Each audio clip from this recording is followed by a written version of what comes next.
आदित्याय च सोमाय मंगलाय बुधाय च गुरुशुक्रशनिभ्यश्च राहवे केतवे नमः। जपाकुसुमसङ्काशं काश्यपेयं महाद्युतिं तमोरिं सर्वपापघ्नं प्रणतोऽस्मि दिवाकरं। दधिशङ्खतुषाराभं क्षीरोदार्णवसमुद्भवं नमामि शशनं सोमं शम्भोर्मकुटभूषणं। धरणीगर्भसम्भूतं विद्युत्कान्तिसमप्रभं कुमारं शक्तिहस्तं तं मङ्गलं प्रणमाम्यहं। प्रियङ्गुकाళिकाश्यामं रूपेण प्रतिमं बुधं सौम्यं सत्त्वगुणोपेतं तं बुधं प्रणमाम्यहं।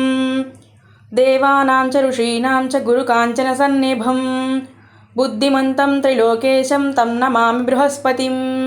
हिमकुन्दमृणालाभं दैत्यानं परमं गुरुं सर्वशास्त्रप्रवक्तारं भार्गवं प्रणमाम्यहं। नीलाञ्जनसमाभासं रविपुत्रं यमाग्रजं छायामार्ताण्डसम्भूतं तं नमामि शनैश्चरम्।